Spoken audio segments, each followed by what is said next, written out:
Merdeka belajar wujud yang nyata. Raih mimpimu juga cita-cita. Generasi emas Indonesia. Profil pelajar Pancasila tanamkan di dalam dada. Profil pelajar Pancasila, cerdas berkarakter itu kita.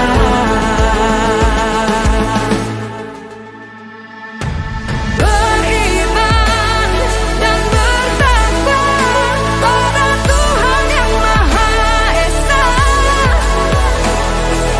Berakhlak mulia, berkebinekaan global kita. Gotong royong, berjiwa mandiri, berpikir kreatif dan bernalar kritis. Perbedaan bukan suatu halangan untuk kita saling bergandeng tangan. Bhinneka Tunggal Ika, semboyan negeri kita yang harus kita jaga bersama. Profil pelajar Pancasila tanamkan di dalam dada. Profil pelajar Pancasila, cerdas berkarakter itu kita.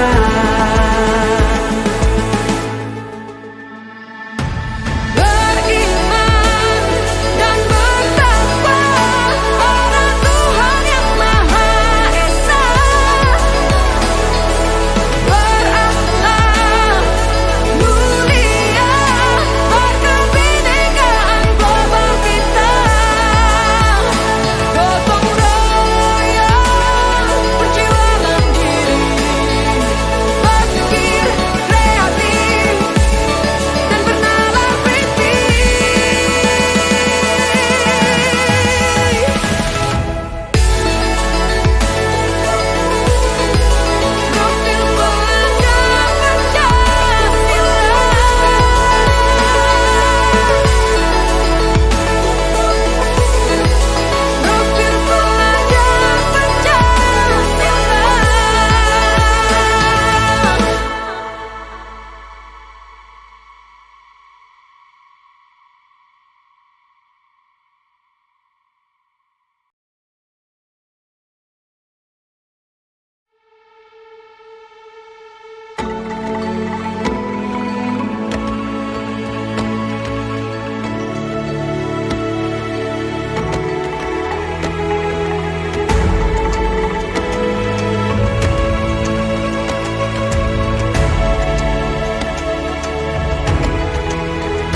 Ayo memilih apa yang kau suka.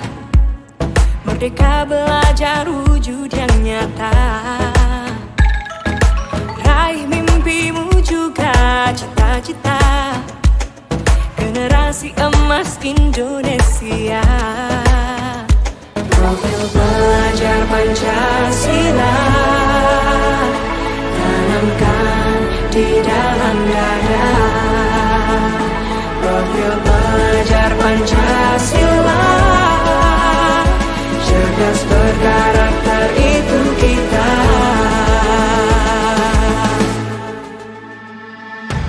Beriman dan bertakwa pada Tuhan Yang Maha Esa. Berakhlak mulia, berkebinekaan global kita.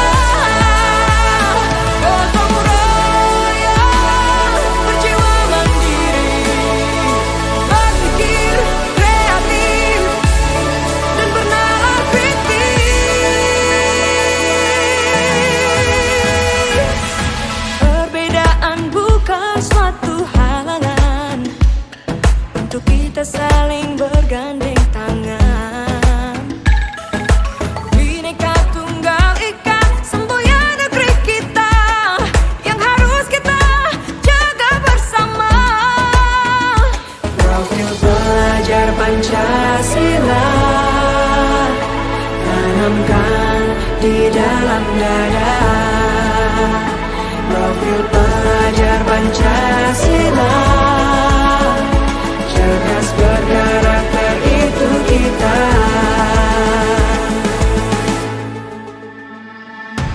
Beriman dan bertakwa pada Tuhan yang Maha Esa,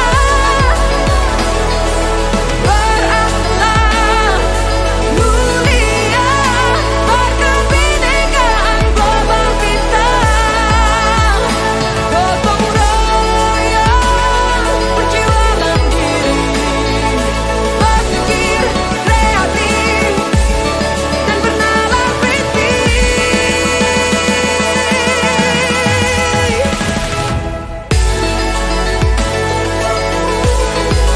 Profil pelajar Pancasila.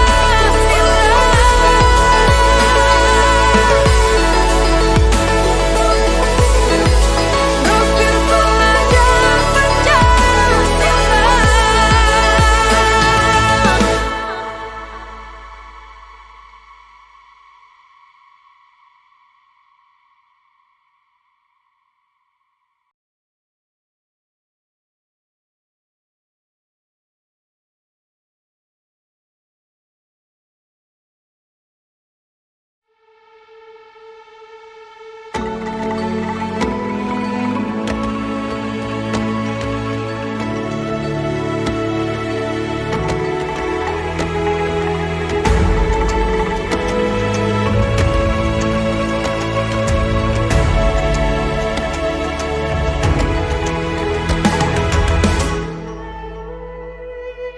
Ayo memilih apa yang kau suka.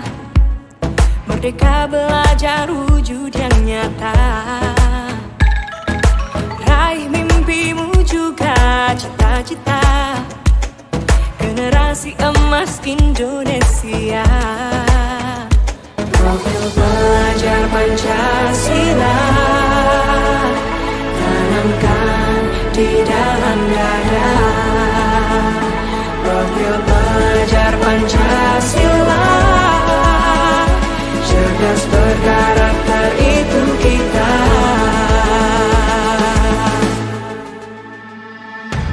Beriman dan bertakwa pada Tuhan yang Maha Esa, berakhlak mulia, berkebinekaan global kita.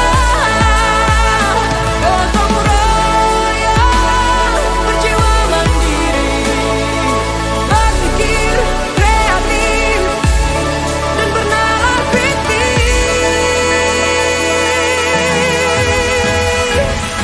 Perbedaan bukan suatu halangan untuk kita saling bergandeng tangan.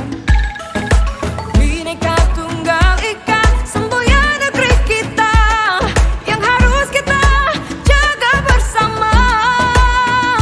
Profil pelajar Pancasila, tanamkan di dalam dada.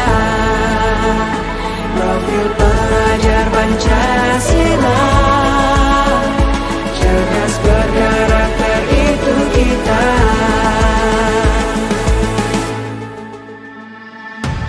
Beriman dan bertakwa pada Tuhan yang Maha Esa, berakhlak mulia, berkebinekaan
Merdeka belajar wujud yang nyata.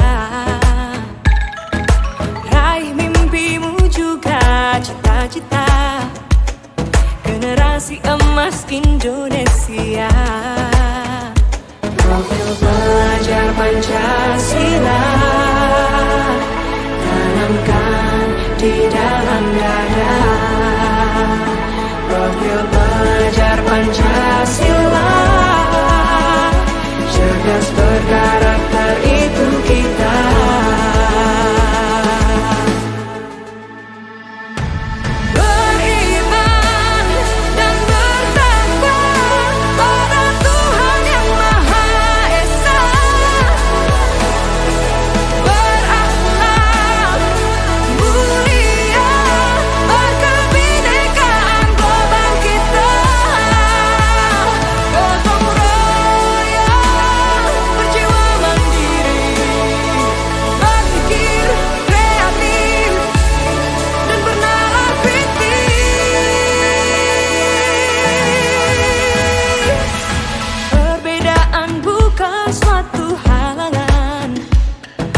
Kita saling bergandeng tangan.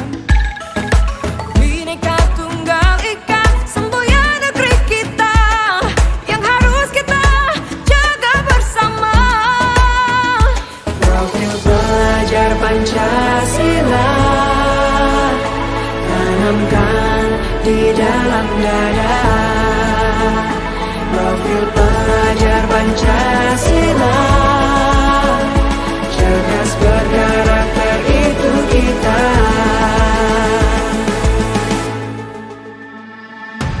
Beriman dan bertakwa pada Tuhan Yang Maha Esa. Berakhlak mulia, berkebinekaan global kita.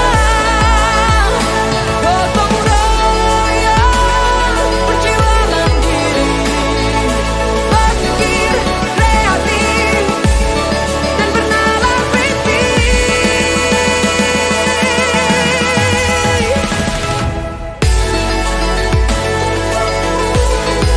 Profil pelajar Pancasila.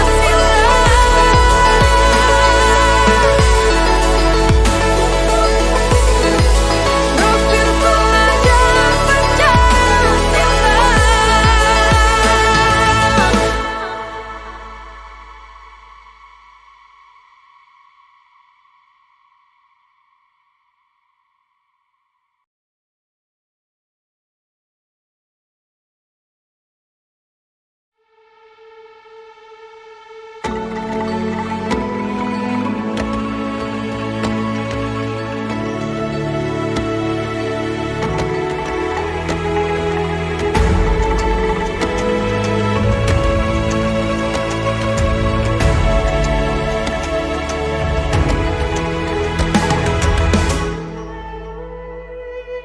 Ayo memilih apa yang kau suka.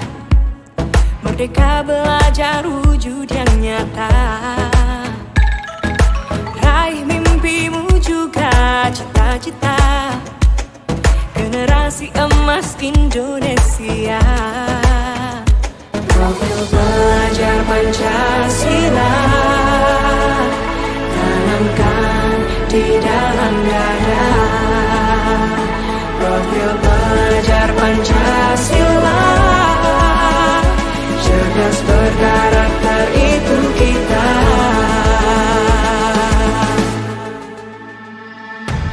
Beriman dan bertakwa pada Tuhan Yang Maha Esa. Berakhlak mulia, berkebinekaan global kita.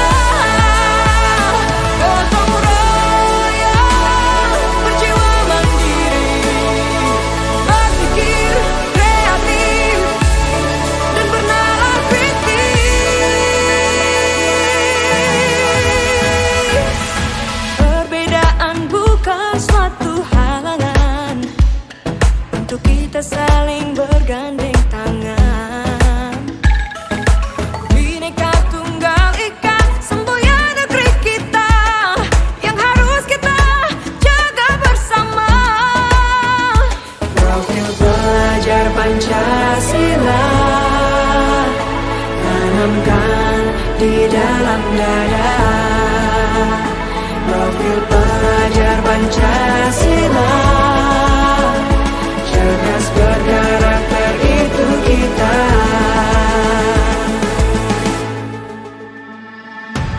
Beriman dan bertakwa pada Tuhan yang Maha Esa,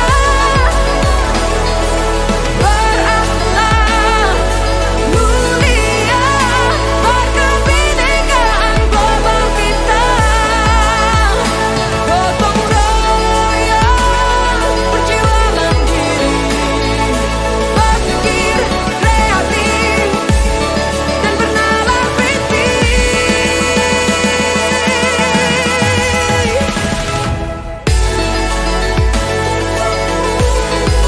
Profil pelajar Pancasila,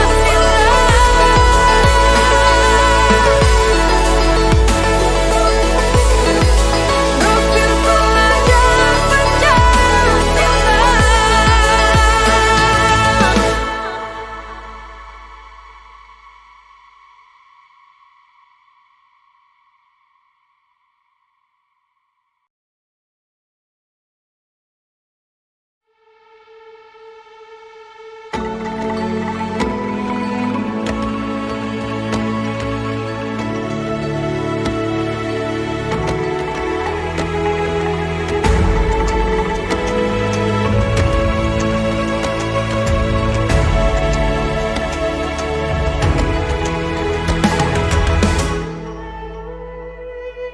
Ayo memilih apa yang kau suka. Merdeka belajar wujud yang nyata. Raih mimpimu juga cita-cita. Generasi emas Indonesia. Profil pelajar Pancasila, tanamkan di dalam dada. Profil pelajar Pancasila, cerdas berkarakter itu kita.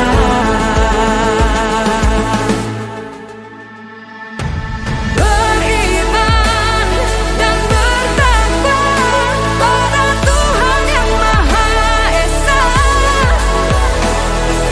berakhlak mulia, berkebinekaan global kita.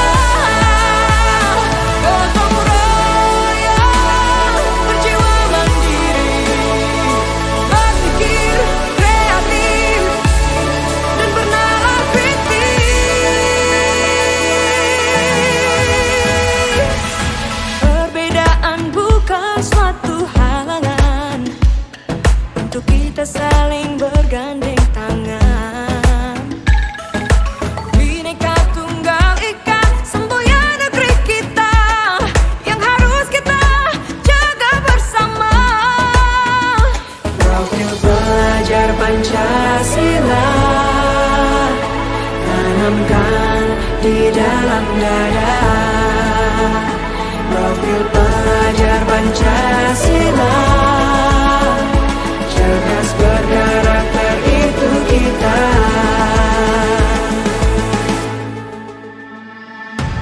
Beriman dan bertakwa pada Tuhan.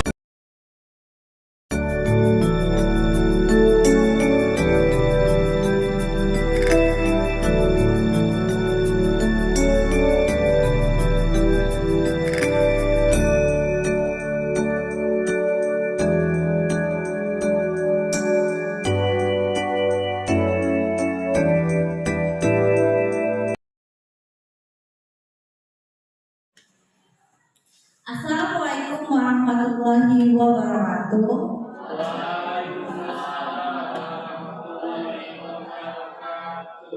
Apa kabar ibu-ibu dan bapak-bapak di sini? Alhamdulillah, terima kasih pada kesempatan hari ini dapat berkumpul bersama. Di sini saya sebagai adalah, tahu kan siapa saya? Tahu. Ya, saya adalah Revi Febriani Sarjana Pendidikan CGP Angkatan ke-9. Tujuan saya mengumpulkan Bapak Ibu di sini adalah ingin mendesiminasi atau pembebasan modul 1.4 yang saya pelajari dalam mengikuti guru penggerak kali ini. Sebelum mempelajari modul 1.4 hari ini, pembebasannya, alangkah baiknya kita explaining dulu Bapak Ibu agar lebih semangat. Oke ya. Kalau saya bilang ikuti apa yang saya katakan. Kalau saya bilang batu bata, batu bata, bisa diikuti? Bisa ya. Oke? Batu bata, batu bata. Batu bata, batu bata. Batu bata, batu bata. Ada berapa batu? Iya, akhirnya konsentrasi. Benar. Kalau yang bilang ada dua, itu yang tidak konsentrasi. Jadi saya bilang tadi, ikuti apa kata saya. Ya, terima kasih Bapak Ibu. Jadi di sini materi yang saya dapatkan pada modul 1.4 adalah budaya positif. Budaya positif adalah ini masih ada di luar satu.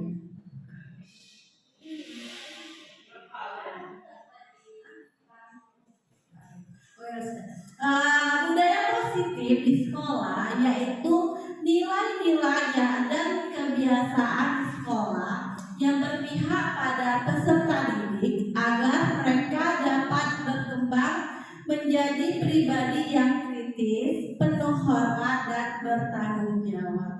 Inilah nilai positif yang dapat kita ambil di dalam kegiatan di sekolah.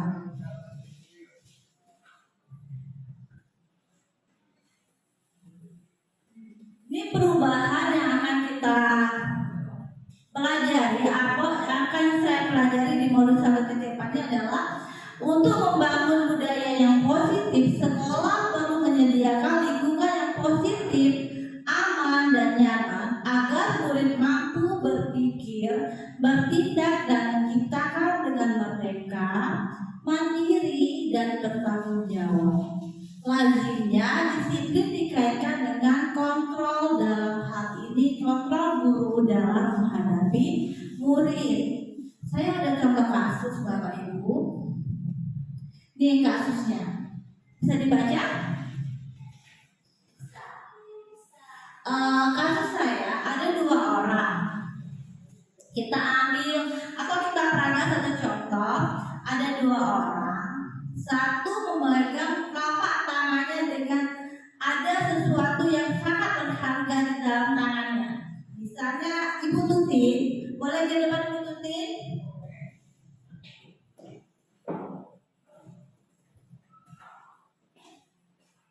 Ibu Tutin sama Bapak Riko, boleh di depan Bapak Riko. Nih, jadi di sini kasus yang pertama, Ibu Tutin ini ada sesuatu yang di tangannya yang sangat berharga dan dikepal oleh Ibu Tutin. Bapak Riko, bagaimana cara Pak Riko membuka kepalan tangan Ibu Tutin? Bisa dengan mengintimidasi, membujuk, menghardik, memarahi, menggoda, menggelitik, bahkan menawarkan dengan uang. Bagaimana supaya Ibu Tutin tadi mau membuka telapak tangannya? Sekarang kita coba praktekkan dulu Bapak Ibu.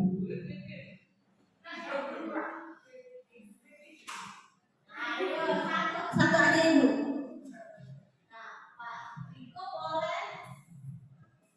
Pak Riko boleh mengintimidasi bagaimana cara Ibu Tutin mau membuka telapak tangannya. Oke. Bu Tutin, di sini saya punya kemampuan dalam hal membaca surat tangan. bisa saya cek surat kanan ibu biar saya bisa membacanya itu untuk Bagaimana cara ibu mempertahankan diri bu? Bagaimana supaya apa ibu?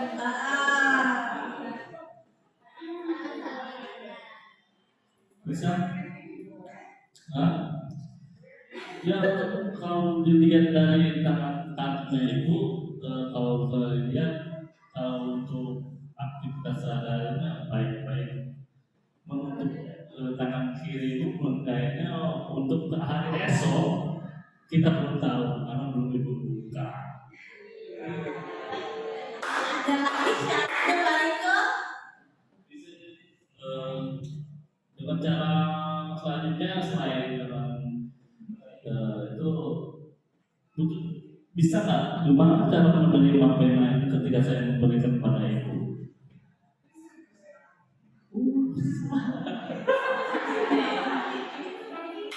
sebelah kiri ya jawabannya. Ternyata ibu Tutin tidak mau membuka kepala telapak tangannya. Oke, terima kasih Ibu Tutin dan Mbak Riko, terima kasih ya.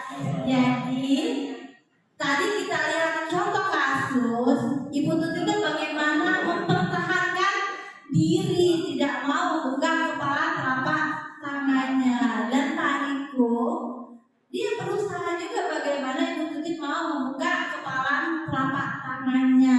Ini yang saya pelajari di modul 1.4. Sebenarnya modul 1.4 ini tidak dapat kita pelajari di bangku kuliah, tapi pada saat saya mengikuti CGP banyak sekali ilmu yang saya dapatkan tentang pendidikan yang berpihak kepada murid. Jadi pertanyaannya pertama, apakah Ibu Tutin dan Pak Riko tadi membuka kepala tangannya? Tidak kan? Mengapa? Apa alasannya? Apa alasannya kira-kira Ibu Tutin?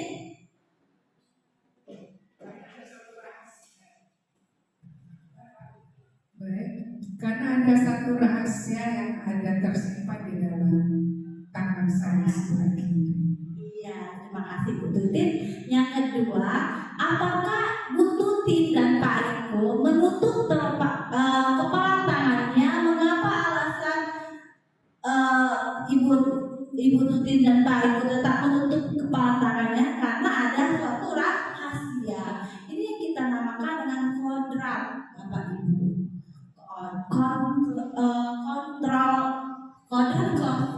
Jadi menurut Ki Hajar Dewantara KHD, jadi kami biasa dikenal dengan KHD. Di sini menuntut segala kontrol yang ada pada anak agar mereka dapat mencapai keselamatan dan kebahagiaan yang setinggi-tingginya, baik sebagai manusia maupun sebagai anggota masyarakat.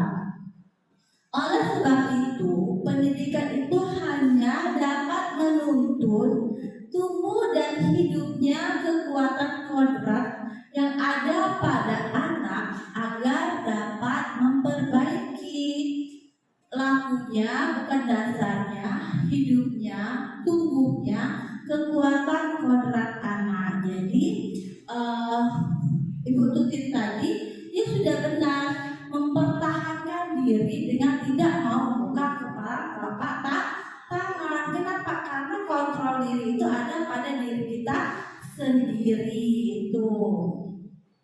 Sudah saya jelaskan di situ. Jadi kontrol diri itu ada pada kita sendiri dan kita mempunyai komitmen. Jadi kita sebagai guru tidak bisa mengontrol murid orang lain, tapi muridlah bisa mengontrol dirinya sendiri. Oke.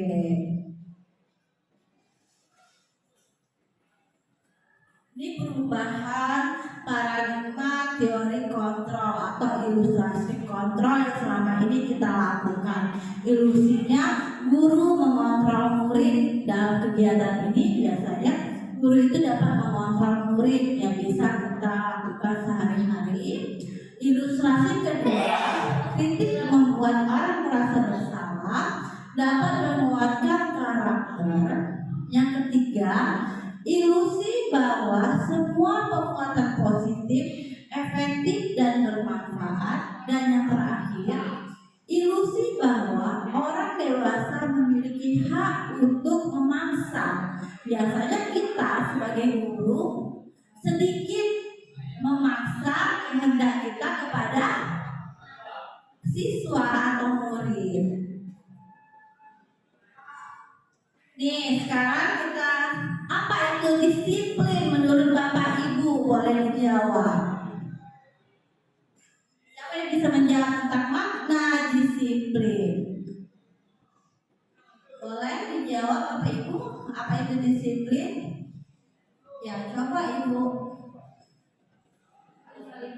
Salina. Terima kasih. Menurut pendapat saya, disiplin itu mentaati setiap tata tertib yang ada dalam suatu organisasi. Ya, jadi menurut Ibu Salina tadi, disiplin adalah tata tertib yang harus ditaati. Ya, jadi makna kata disiplin itu berasal dari bahasa Latin yang berarti disiplina, artinya belajar. Disiplin diri membuat orang menggali potensinya menuju sebuah tujuan apa yang dia hargai. Namun dalam budaya kita, makna kata disiplin telah berubah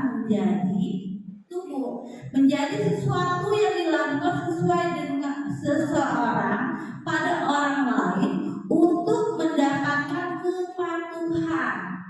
Kecenderungan umum adalah menghubungkan kata disiplin dengan ketidaknyamanan, bukan dengan apa yang kita hargai atau pencapaian suatu tujuan mulia. Jadi event sekarang ini disiplin itu sedikit apa?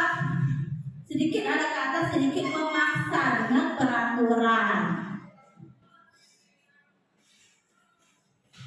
Nah, disiplin adalah kemampuan pemerintah diri sendiri dalam mengontrol dan menguasai diri untuk memilih tindakan yang mengacu pada nilai-nilai yang kita hargai dengan penuh tanggung jawab tanpa terperintah oleh orang lain. Itu yang dimaksud dengan disiplin. Jadi disiplin adalah apa? Ya, kemampuan mengontrol diri sendiri untuk bersifat yang lebih baik. Ini teori motivasi manusia. Teori motivasi manusia itu dibagi menjadi dua. Yang pertama motivasi eksternal dan motivasi internal. Motivasi eksternal itu adalah motivasi yang berasal dari, kalau eksternal berasal dari luar. Biasanya kita contoh dari motivasi eksternal adalah apa itu misalnya untuk menghindari ketidaknyamanan hukuman apa yang terjadi apabila saya tidak melakukan. Misalnya karena kita tuh ada motivasi eksternal. Oh, rambut saya panjang. Kalau saya tidak potong rambut, maka saya pasti sesuatu pikir, oh pasti saya apa? Tidak dapat nomor ujian. Jadi itu merupakan motivasi eksternal. Beda dengan motivasi internal, Bapak Ibu. Kalau motivasi internal itu adalah untuk menghargai diri sendiri. Saya akan menjadi orang yang seperti apa, bisa bila saya melakukannya. Misalnya tadi, oh saya harus potong rambut. Untuk apa saya potong rambut? Karena kelihatan lebih rapi. Pada saat menjawab ulangan lebih enak. Kenapa? Karena rambutnya pendek. Itu merupakan motivasi internal yang berasal dari dalam diri sendiri. Itu motivasi. Jadi yang pertama tadi kita sudah belajar posisi apa?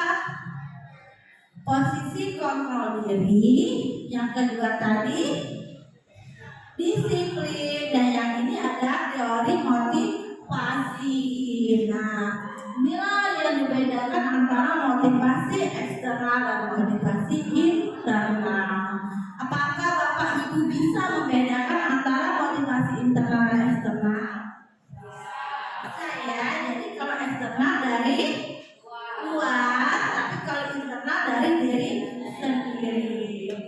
kita lanjut ya Bapak Ibu. Nih, kebutuhan dasar manusia. Kita semuanya membutuhkan apa Bapak Ibu? Yang pertama, cinta. Kita butuh dicintai, rasa kasih sayang. Yang kedua, kita butuhnya apa? Penguasaan. Yang ketiga, kita butuhnya kesenangan. Yang terakhir, kita butuhnya kebebasan. Inilah kebutuhan dasar manusia. Semua manusia memiliki 4 kebutuhan dasar ini. Yang pertama tadi apa? Cinta, kasih sayang. Yang kedua, kekuasaan. Yang ketiga, kebebasan. Yang keempat, kesenangan. Ini Bapak Ibu kebutuhan dasar manusia. Saya ada contoh kasus yang kedua lagi nih. Tadi yang pertama ya. Sekarang yang kedua. Ibu Ani. Bu Ani ini guru kelas 5 SD Bapak Ibu. Di SD Pelita. Sedang bingung menghadapi ulah salah satu muridnya yang bernama Agus. Agus ini setiap hari dia itu meminta bekal temannya dengan cara memaksa. Maaf di sini Bapak Ibu kalau ada yang nama Agus, ada yang jadi menghadapi bagaimana sikap Ibu Ani menghadapi perilaku murid Agus tadi dengan kebutuhan dasar manusia. Menurut Bapak Ibu bagaimana? Boleh? Kalau ada yang ingin menambahkan boleh, atau menambah presentasi ini boleh?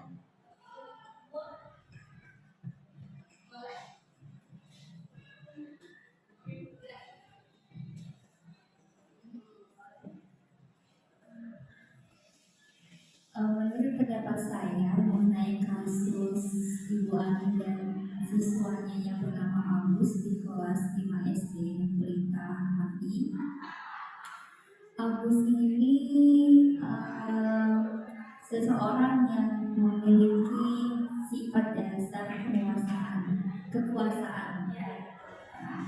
kekuasaan yang ingin menguasai suatu tempat. Mungkin tidak seperti itu.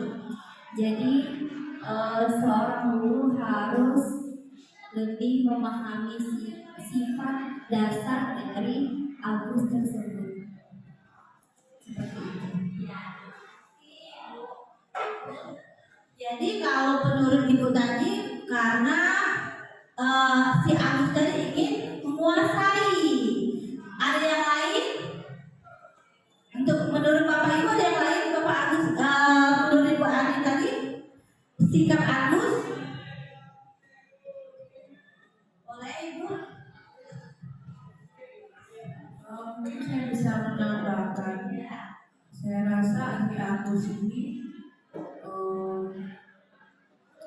mendapatkan kesenangan dalam arti yang negatif ya, kesenangan ketika dia memaksakan sesuatu kepada orang lain gitu, untuk dari faktor selain kekuasaan. Terima kasih.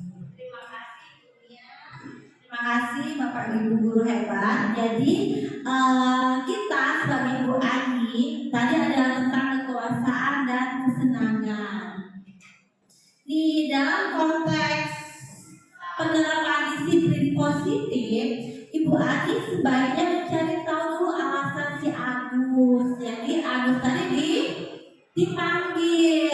Kalau Agus ini yang pertama, Ibu Ani itu menanyakan Agus, kenapa dia mengambil bekal temannya? Kalau Agus jawabnya apa? Karena saya lapar dan orang tua saya tidak membawa bekal makanan. Maka kebutuhan Agus tadi apa Bapak Ibu? Kebutuhannya bertahan hidup. Yang kedua, apabila jawaban Agus tadi, karena saya senang Ibu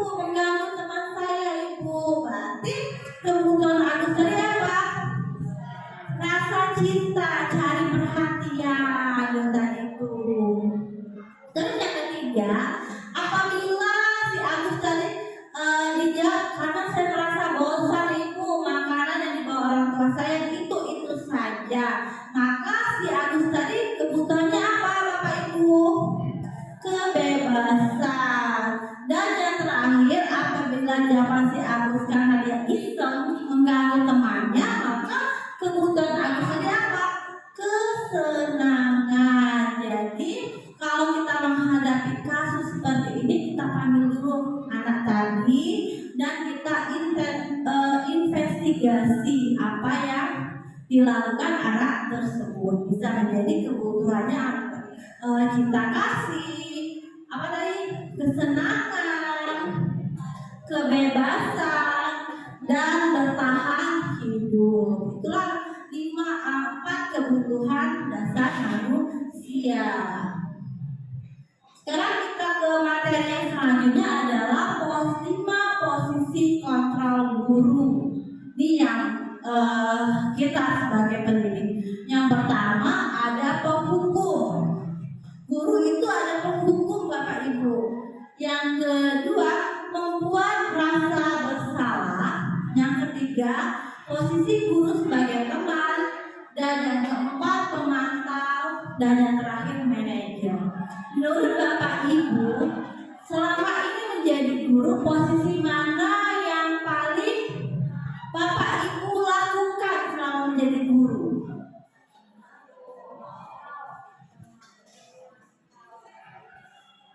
Sebagai teman, makan, pemantau, kadang-kadang juga sebagai penghukum. Ya, tidak menutup kemungkinan. Tapi posisi yang paling ideal sebagai seorang guru adalah posisi sebagai manajer. Tapi kebanyakan kita itu posisi kita sebagai guru kebanyakan sebagai teman.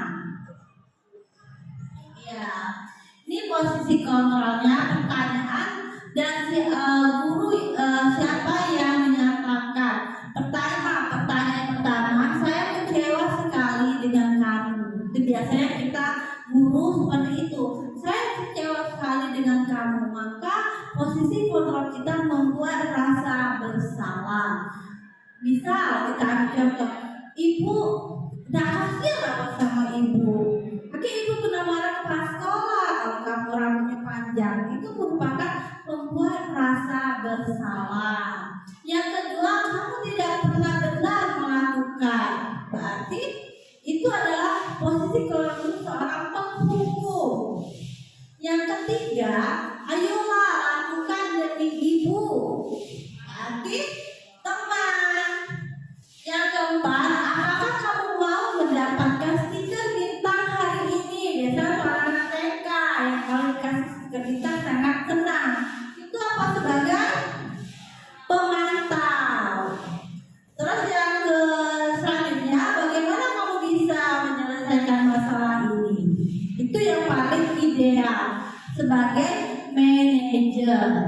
Yang terakhir, kamu selalu yang paling terakhir menghukum. Jadi Bapak Ibu itu menghukum itu bukan saja menghukum secara fisik, menghukum secara non fisik juga bisa verbal. Misalnya bullying satu guru kan sering kamu ini terakhir terus. Itu salah satu contoh menghukum bullying.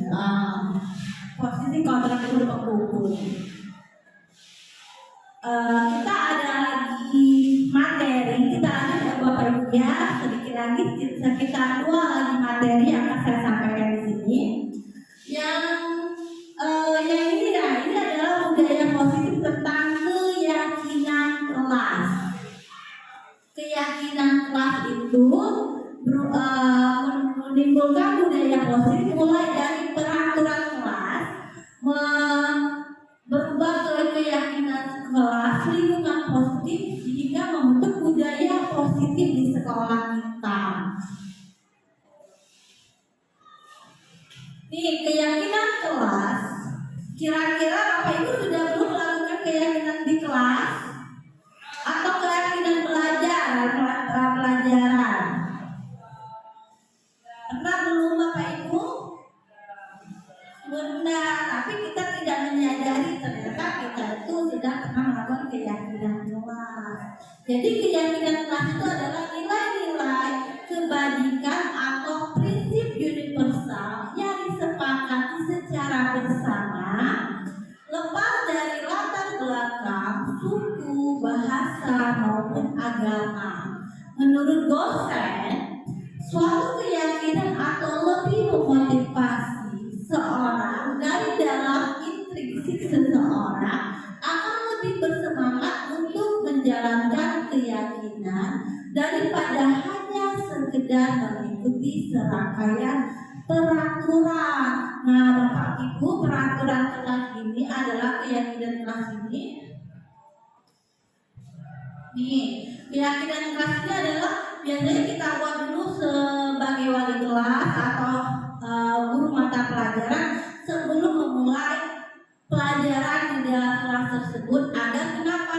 Karena kalau peraturan yang kita buat selama ini hanya satu pihak, tidak berpihak kepada si murid, maka mereka sering sekali melanggar peraturan. Tapi kalau kita sudah buat kesepakatan antara kedua belah pihak, guru dan murid, maka sedikit sekali anak-anak melakukan pelanggaran atau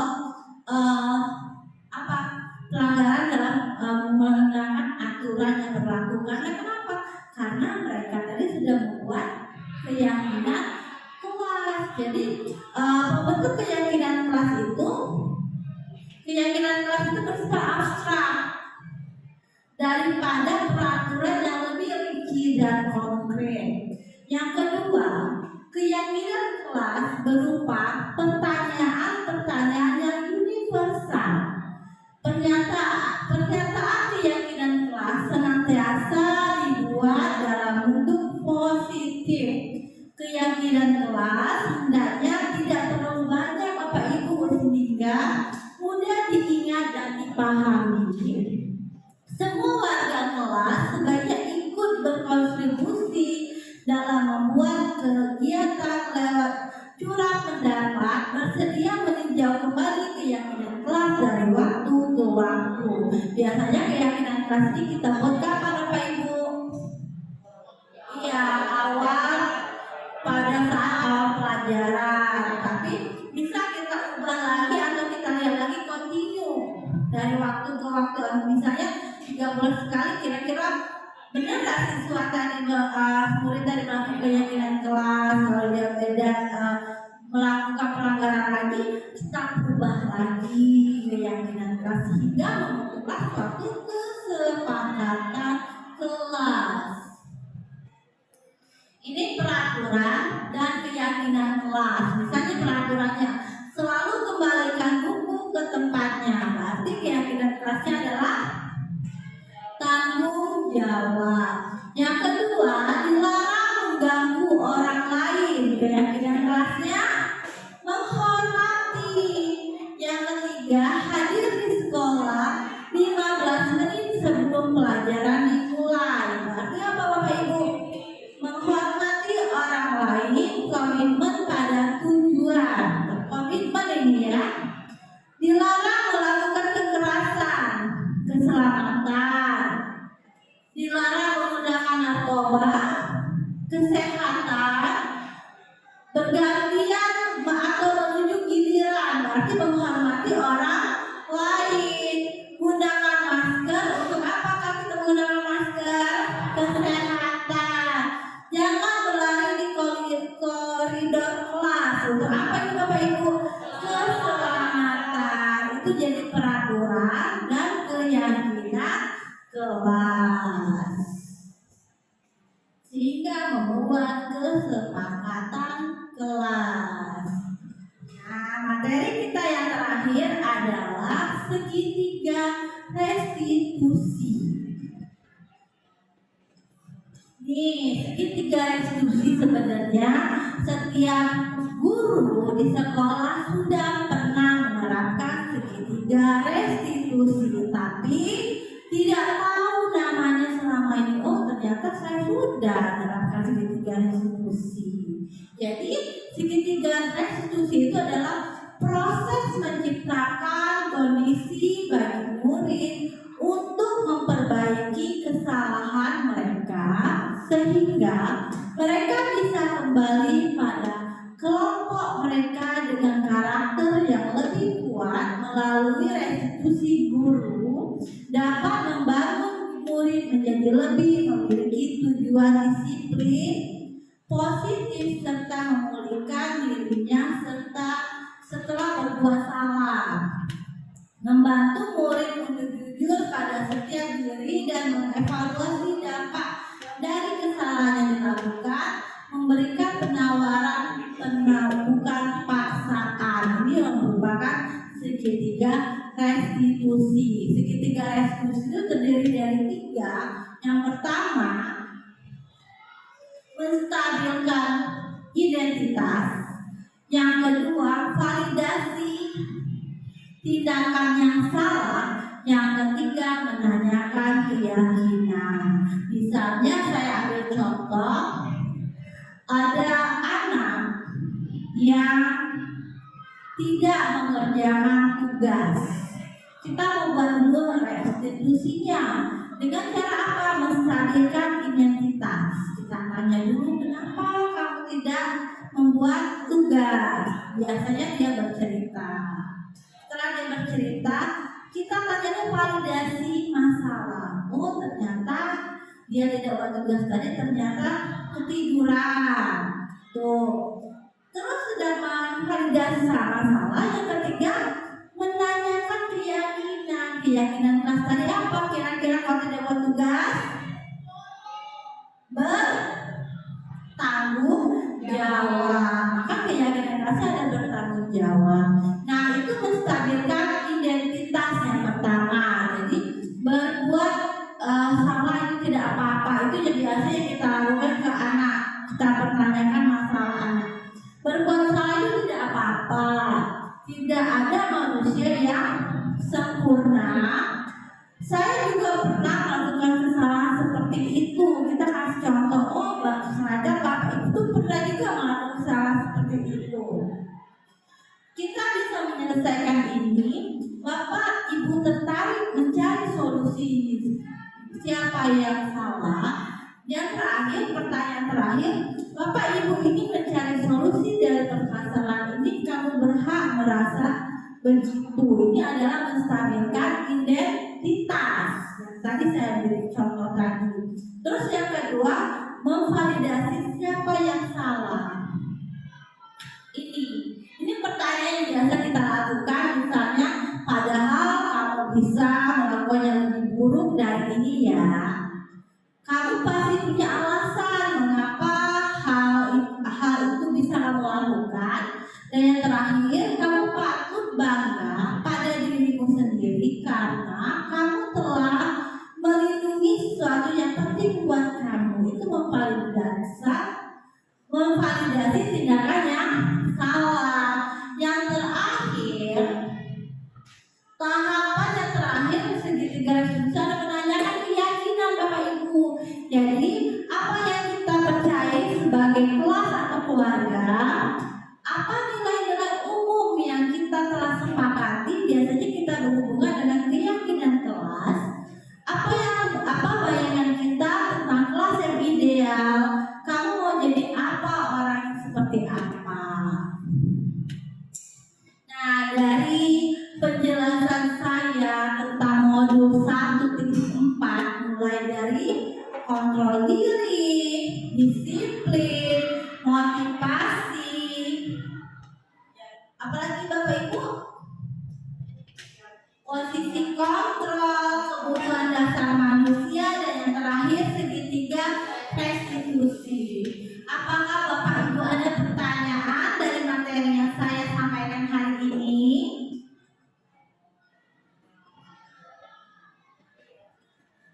Tidak ada pertanyaan? Tidak ada pertanyaan? Alhamdulillah, terima kasih waktunya Bapak Ibu sehingga saya bisa menjelaskan materi ini. Nanti kapan saya ajak lagi materi untuk membantu saya. Terima kasih, saya tutup dan saya akhiri. Assalamualaikum warahmatullahi wabarakatuh.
mengetahui kesalahan yang saya perbuat, dan saya berjanji akan tidak mengulangi lagi dan menjadi lebih baik lagi.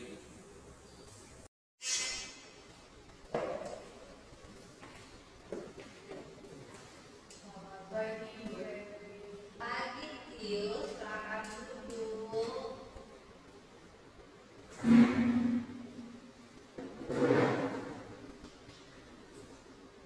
Kamu tahu mengapa ibu panggil kamu? Mungkin berkaitan dengan tugasmu. Iya benar, tapi kamu sudah masukkan.